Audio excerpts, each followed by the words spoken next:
Hi, and welcome to Real Life with Jenny. My name's Jenny Senaparatna. Grab your favorite drink and a snack, and we'll get started. Today, I am drinking white chocolate black tea. I know it's kind of an odd tea, but it is delicious, and just eating some pretzels. So let's get real. We are in the midst of 2020, which you're seeing lots of memes and GIFs about how 2020 stinks and, all that kind of fun stuff. And I just kind of wanted to come on and talk about some of the traditions as a family that we have put in place that really keep me grounded. We have been doing for 6 years. In the fall, we put together something that I call maybe a thankful memorabilia, or I don't know, it's kind of a weird thing.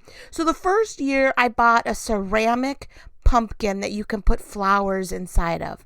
It was super cute. I found it, I think, somewhere for like $2 after Halloween, and I was like, this is adorable. And I had I think she was 6, write a couple things she was thankful for. So you've got her handwriting on there that's super cute at 6. And the spelling that's not quite right at 6, and then writing some things that she was thankful for. So I think we all did 5 items that year that we were thankful for. And, we all wrote something different. And then the next year I brought it out when I was decorating for fall, because I am one of those people. I don't normally decorate for Halloween. I don't ever decorate for Halloween, but I don't decorate for Easter. I'm not really a big Valentine's girl, but the fall, everything in my house changes and everything becomes orange and brown and yellow and anything I can find that is fall-like. I just absolutely love the fall. So I always try to decorate quite early. Normally, first couple weeks in September, I decorate our house. And so the next year I brought this pumpkin out of the tub that I had all my fun fall decorations in, and I went, I love this. And so I bought something else the next year. I don't even remember which one it was. And every year we have bought an item and decorated it. So we've done a plate, we've done some plaques, we have done a really cute, they had it at Target one day in the $2 area. Woot! Anything you get for $2 that you can keep forever. Well, I don't know if I'll keep it forever. And it was like a tree. And I think you could have put anything that like your family on it. But we did every one of us took a leaf and we wrote what we were thankful for that year. And it's just such a reminder to me every year when I pull them out of what God did over that last year. The year before and the year before that, and the things that we did as a family and what was important and what was new in our life. Because I always try to say, hey, we're always grateful for family and friends and our church and our home. We're always really grateful for that. What was unique this year? And so, of course, 2020 came around, and I honestly was like, okay, is this the year it stops? I know, I really didn't have the hope that maybe I should have. And so I found this 3-part plaque, and I've put it on my Real Life with Jenny page. And it says, there is always something to be thankful for. And I walked by it when I was walking through Walmart in the fall area, of course, looking to see if there was anything that needed to be added to the decor at the house, because it started off in one room and now it's seeped into every room of the house. It's no longer just the living room is fall. I decorate my bedroom. I have my mini little office in the back. I've got little things. I actually am looking at 2 little squirrels that are supposed to be salt and pepper shakers. I know, it's ridiculous. I just love it. So I'm walking past and it just pounced out at me. There is always something to be thankful for. And I was like, that's it. That is what we need to do for Thanksgiving, for our thankful memorabilia this year for 2020. So I brought it home and I hung it up. I didn't have us decorate it and write things on it right away because I kind of needed the reminder that there's always something to be thankful for. We are in a season of isolation and a season of disappointment. There is always something closing, always something shutting down. We're being isolated left and right for so many different reasons. Someone else, gets exposed, or you get exposed, or their grandparents got exposed. I mean, it's just, there's always a disappointment. There's always cancellations. You can't really plan anything, which for my family is super hard because my husband and I are like, we need to plan for our 25th anniversary, which is in a year. Normal people are like, oh yeah, we'll get there eventually. We're like, we're so behind. We're a year out from our 25th anniversary and we have no plans. Our 24th anniversary, I think we're going to a pizza joint for our anniversary. If you have any better ideas, please let me know. Anyway, 2020 has been really rough. And so I put this sign out and had it hanging up so I could see it every single night. I hung it somewhere where it was kind of weird to hang it, but I really wanted to see it every night because I am very visual. I have things all around my home that remind me of things that are important to me. So I have the Bible verse, like I've said, be still and know that I am God, right by the TV. So when I'm watching TV, I have to see it. It's in my line of sight. I'm just that kind of person. So I put that right there. There's always something to be thankful for. And I put it off a lot longer than I normally do. Normally I bring it home and within 3 hours, I've got everybody has a Sharpie and you're writing what you need to write. And this year I'm like, we really need to pray and figure out what we're thankful for. And so I then said, okay, I'm going to do it first and I'm going to write down my things that I'm thankful for. And I wrote down a couple things and I'm like, oh, this is really hard. There's nothing quote unquote new to be thankful for this year because everything has closed and everything is shut down. And, Caribou has come on my list more times than I'm going to tell you because I love meeting people for coffee. That is one of my favorite things. I love their tea at Caribou. And so I know it's kind of crazy, but I love to sit there and just talk with people. It's one of my favorite things. So Caribou always ends up there and I'm like, I don't have Caribou to put on. What am I going to put on? So I started going down the list. And, as you start thinking of things big and small, the floodgates open and you see how big God really is in the year 2020. And so then I gave it to my husband and I had him do some. And then, of course, the dog always does a couple, but I always write those, or my daughter writes those. So he always is thankful for the same things.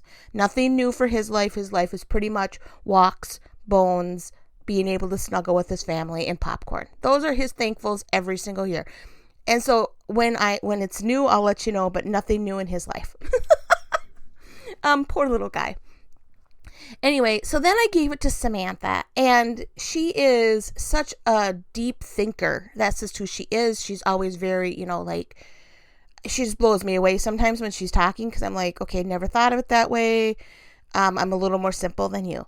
So I gave it to her, and honestly, I watched her, and it was really hard.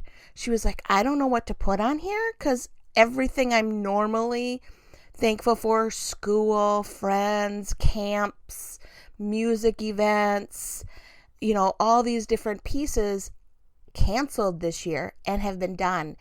And so I saw her struggle, and then all of a sudden I noticed that she was writing and she was writing and she was writing and she was writing and she was writing. And if you go to the Facebook page and you see this, you're going to see mostly one color.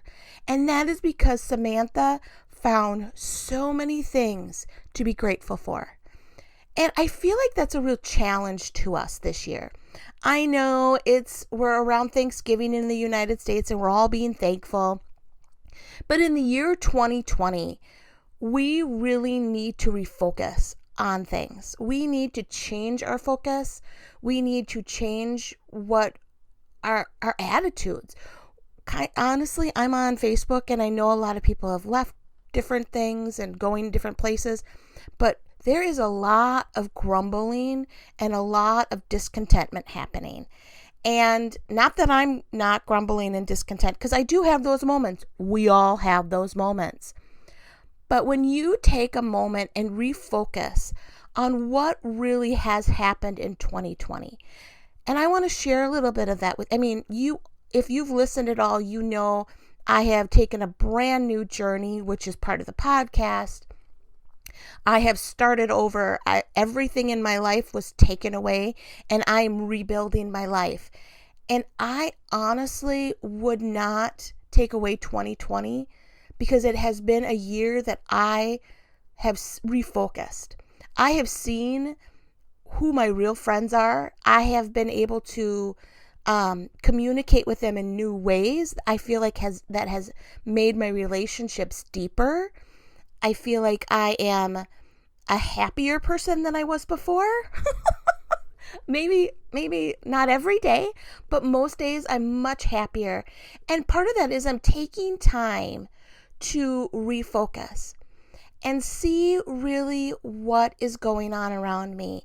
When you look and you get to go out in nature every day because you have some free time, because I can't go to the store because it closes, but I can go for a walk, and my health is better because of that. And I'm enjoying what God has made outside. I got to watch all the leaves fall this year, and then the snow came, and it has been such a fun journey for me that was one of the things I was thankful for. I was just thankful. I go to the same park quite often, and I started walking back in March. And in March, there was snow on the ground and the lake was covered in ice. And I will never forget the first walk, because I took the first walk about 3 hours after I was laid off. And I just went out there and I cried, and I walked around the lake and I just cried. Lord, I'm here. I'm scared. What am I supposed to do? And I remember seeing all the trees covered. It just snowed, or I don't know, there was a snow everywhere, and everything was covered in ice. And then throughout the year, I have watched it. I watched the trees blossom and become leaves and flowers, and then everything grow. And all of a sudden, all the wild grass is up to my shoulders, and there's cattails, and everything's beautiful. And then all of a sudden it starts to die and everything falls. And we're back to the point that we're back to snow. And to be able to watch that, for me, maybe that's not for you. That's maybe not your way that you connect with God. But for me, I have just seen God move because I've been able to take the time and pay attention to what was going on. And so this year, what I'm going to ask you to do is I want you to do something that maybe is outside your comfort zone and figure out a way to commemorate what you're thankful for in 2020, whether that's on Facebook or social media, or that is something like I do and we all write things down, or maybe you start a thankful journal. I don't know what God's got for you to do, but I really encourage you to take some time and write things down or commemorate it in some way of what God has done for you over the last year. You know, it has been rough and we have lost a lot, but we have also gained things that I don't know that we understand we gained. So take the time, pray about it. Lord, what can I be thankful for no matter what's happening in life? You know, we all go through seasons like 2020, and that we have loss and we have disappointments, and we can still see God moving through those if we take the time to do that. And that's my encouragement to you, that no matter what's going on in life, that you will try to find 5 things that you can see that you can be thankful for. Maybe one of those things is that you have a cup of tea next to you and that you are enjoying a beautiful cup of tea, and maybe that's all you have today. That's okay. That is okay to just, that's all you have. Actually, tea was one of my 5 this year because it's a reminder for me that I can take time and slow down. You know, no matter what's going on, I know that there's some good things going on. And I would love for you to share those with us. You can go to our Instagram or our Facebook account and you can find us at Real Life with Jenny and let us know some of the things you're thankful for. Because you know what? There's so many small details that God is taking care of. And that is what I am going to say today.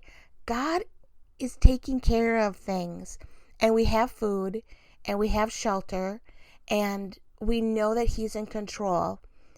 But there are some really great little teeny things that I know you're going to find that you're going to go, I never thought of this, if you take time and think about what you could be thankful for. I'm excited to hear what that is. And I hope that all of you can refocus and see that God loves you and that He has been doing great things in the midst of this craziness and in the midst of your pain. There are still great things going on around you. And let's find some things to be grateful and thankful for. Well, that's all I have for today. I hope that you can enjoy a great cup of tea or whatever your beverage is and spend some time finding some things to be grateful for and thankful for and refocus on that and start stepping away from the chaos and the disorder around us and refocusing on what is good in our lives. You can find us on Facebook and on Instagram at Real Life with Jenny. You can also contact me anytime at christconnection.cc/Jen. All of my information's on there. I'm excited for the next steps here and what God has going on. There's some really fun things going on. And we will talk about those again another time. You all have a great week, and I am thankful for all of you.